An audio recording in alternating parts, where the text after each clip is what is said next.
আমার close friend সে ঢাকাতে তার ব্যবসায়িক উদ্দেশ্যে গিয়েছিল।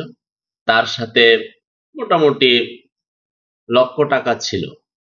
সে গুলিস্তানের বাসে উঠছে, গুলিস্তান থেকে এক জায়গা থেকে আরেক জায়গায় যাতায়াত করবে। এরপরে সে তাকে খুঁজে পায়, সে তাকে দেখে হাসপাতালে। এর মাঝখানে অনেক ঘটনা ঘটে গেছে, লম্বা সময় ধরে সে অসুস্থ অবস্থায়। কি ঘটনা ঘটেছে? ঘটনার ঠিক 2 দিনের মাথায় আমি তার সাথে ফোনে কথা বললাম ঘটনার বিবরণ জানার জন্য, কি ঘটেছে তার জীবনে, কিভাবে কি হলো। কিন্তু তার যে আহ, অবস্থা দেখলাম, আমার সাথে ফোনে কথা বলার যেই পাল্টা উত্তর, বুঝলাম যে এখনো স্বাভাবিক পৃথিবীতে তার অবস্থান নেই, আরো কিছুটা সময় লাগবে। তো সে মলম পার্টির শিকার হয়েছিল। তো আপনি যখন পথ চলবেন, এখন আপনি অনেক চালাক, কিন্তু তারপরেও ওদের চালাকির সাথে আপনি হয়তো পেরে উঠবেন না। তারা আপনার পাশ ঘেঁষে বলবে কেমন আছেন, বসে গল্প করতে পারে। আপনি হয়তো ঘুমিয়ে পড়েছেন, খুবই বাজে অভ্যাস, চলতি পথে ট্রেনে বাসে ঘুমিয়ে পড়েন, তখন তো ওই আই লাভ ইউ মানুষগুলো আপনাকে আই লাভ ইউ টু করে দিবে খুব সহজে। সাবধান, ঘুমাবেন না। এখন কোন একটা ঘটনা তো ঘটেছে, হয় আপনি যদি ঘুমাই যান তো খুব সুবিধা, আস্তে করে একটা রুমাল নিয়ে যেতে পারে, আস্তে করে নানান তাদের যে পার্টস ফুটস থাকে, যে যে যা ব্যবহার করে আপনাকে অজ্ঞান করবে আর কি, তো করে ফেলবে খুব সহজে। তাকেও এমনটাই করেছে। কিন্তু তারা দেখেন, এখন চোরও অনেক সতর্ক হয়ে গেছে।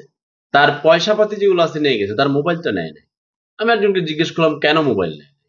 তিনি বললেন, লজিক্যালি বললেন যে মোবাইল নিলে হয়তো তার সাথে মোবাইল থাকলে ট্র্যাকিং করে পাওয়া যেতে পারে।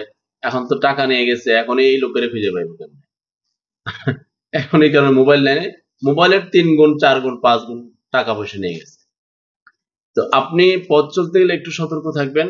দয়া করে আপনাদেরকে আবারও বলছি, আমাকে একবার বাসের মধ্যে, রমজান মাসে আমার মনে আছে, ঢাকা থেকে আসতেছি, একজন মুরব্বী বলতেছে ইফতারের ঠিক পূর্ব মুহূর্তে যে আমি আপনাদেরকে ইফতার করাতে চাই। তখন আমি বললাম যে মুরব্বী, এমন ইফতার করায়েন না যে সেহরির সময় যেমন সজাগ হইতে হয়। সবাই বাসে হাসা দিছে। আমি বলছি না, আপনি ভালো মানুষ, কিন্তু কতটা ভালো আমি তো আপনাকে চিনি না, আপনার সিএসআর জানি না। আপনার উদ্দেশ্য এই মুহূর্তে মহৎ থাকতে পারে, কিন্তু মহতের পরে যে আরেক বৃহৎ কর্মকাণ্ড হবে, তখন আর কে সাক্ষী দিবে? তখন তো আমরা নাই, আমনেও নাই। তো দয়া করে, অন্যরা করবে কিনা আমি অন্যদের বলছি, আপনাদের মতামত, আমি আমারটা করব, আমার সিস্টেম আছে। তখন মোটামুটি আমার এই কথা শুনে মোটামুটি সবাই নিরাপদে গেছে। মুরব্বী পরে তার মতো করে ইফতার করছে। তো তিনি সত থাকতে পারেন, বাট আপনি সতর্ক থাকবেন, কিছু তো করার নাই। আমি একটা ঘটনা বলে শেষ করছি। একজন অটো চালকের অটো নিয়ে গেছিল, কিভাবে জানেন? তাকে ভাড়া করছে, ভাড়া করে নিয়ে গেছে। তো তাদের মাস্টার প্ল্যানের আরো 2টা লোক আরেকটা জায়গায়, একটা মাঠের মধ্যে, রাস্তার পাশে একটা খেলার মাঠ ছিল, সেখানে গাড়ির ভিতরে বসা, তাদের এই চক্রের কেউ। তখন এখানে নিয়ে গাড়িটা থামাইছে, থামায়া ওই ওই লোকের সাথে একটু কথা বলছে, বলছে একটু কথা আছে। তো গাড়ির মধ্যে একটা নতুন গামছা ছিল, হ্যাঁ, গামছার একটা সুতা নিয়ে ওই যে তাদের চক্রের একজন যে গাড়িতে বসেছিল, কি একটা কাজ করবে, তখন অটো ড্রাইভার বলছে ভাই, দেখো তো একটা সুতা খুলতে পারো কিনা, আমার তো একটু দরকার, আমি তো খুলতে পারতেছি না। তখন সে গামছাটা নিয়ে, মানে সুতাটা খোলার চেষ্টা করবে, গামছার মধ্যে মোটামুটি ওই আই লাভ ইউ মেডিসিন দেওয়া নাই। পরবর্তীতে মাঠে শুয়ে রয়েছে, ওই ও পরে জ্ঞান ফিরছে, মানুষের সাহায্য নিচ্ছে, পরে গাড়ি নাই।